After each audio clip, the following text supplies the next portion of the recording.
বিসমিল্লাহির রহমানির রহিম। দর্শক, আজকে তিনটে মানে হাত পাকা এবং দাড়ি পাল্লা, এই হলো মানুষের জিয়ের জ্বালা। হাত পাকা দাড়ি পাল্লা, এই হলো মানুষের জিয়ের জ্বালা। আজকাল যেখানে যাচ্ছে তারা সেখানেই ধ্বংস করতেছে। এটাই কিন্তু জনগণ দেখতেছে। আমার মুখের কথা না, মানুষ এটা সব জায়গায় বলা করছে, তাই আমি এই কথাটা বললাম। কারণ হাত পাকা রেজাউল করিম বলেছে যে এইটা হাত পাকাকে ভোট দেওয়া মানে নবীকে ভোট দেওয়া, এরকম কথা বলেছে। আসলে এই কথাটা তাদের আসলে কতটা জালিয়াতি কথাটা বলছে যে হাত পাকাকে ভোট দেওয়া মানে দাড়িপাল্লাকে, এই হাত পাকাকে ভোট দেওয়া মানে নবীকে ভোট দেওয়া, এইরকম জুয়াচুর বাটপাড়ি কথা আর মানুষের কাছে বলা, তা আপনারা কতটুকু বিশ্বাস করবেন এটা আপনারাই ভালো জানেন আমার থেকে। আপনাদেরকে এইটুকু জানা রাখি। আর আমির হামজা উনি এই দাড়িপাল্লাকে এটা কোরআনের মার্কা বলা হয়েছে, কোরআনে উল্লেখ করা আছে। এনাকে আমি বলি যে এই দাড়ি পাল্লাটা হচ্ছে কোরআনে আছে এইভাবে, মানুষ মিজানের পাল্লা বলা হয়েছে। মিজানের পাল্লা এটা বলা হয়েছে, যখন মানুষ মৃত্যু হবে তখন এই মানুষের হিসাব নিকাশ হবে, সেইটা কিন্তু এইটা হচ্ছে মিজানের পাল্লা।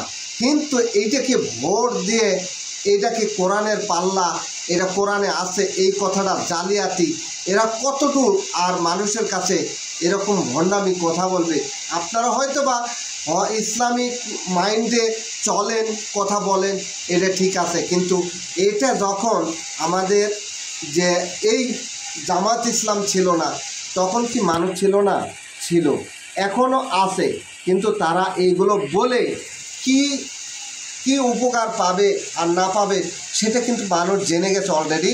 আর বলতে হবে না যে এটা দাড়িপাল্লাকে ভোট দিলে এটা জান্নাতে যাওয়া যাবে, এইগুলো ভাবতেবাজি কথাবার্তা বলা কতদূর মানুষের কাছে গ্রহণযোগ্য হচ্ছে তারাই এখন বুঝে গেছে।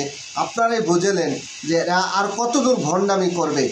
আর শেখ হাসিনা একটা কথা বলেছে যে এইখানে নৌকা মানে নূহ নবীর কিস্তি বলা হয়েছে।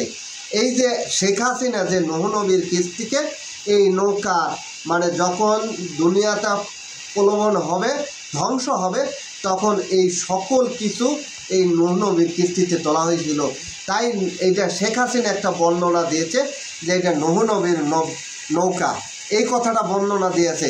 তাহলে শেখ হাসিনার সাথে তুলনা রেজাউল করিম এবং আমির হামজাকে, এদেরকে একই কাতারে নিয়ে আসা যায়। আমি কিন্তু এই ভিডিওটা দেখেছি, তাই আপনাদেরকে কাছে বললাম যে এরা কতদূর এই নির্বাচন নিয়ে ভণ্ডামি করতেছে।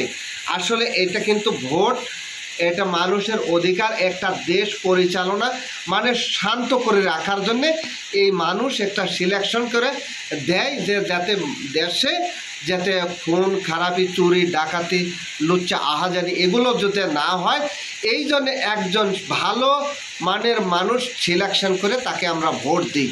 তাই বলে কি আমরা ভোট দিলে যে জান্নাতে যাব, জান্নাত পাবো, এমনটি কথা আসলে এটা নয়।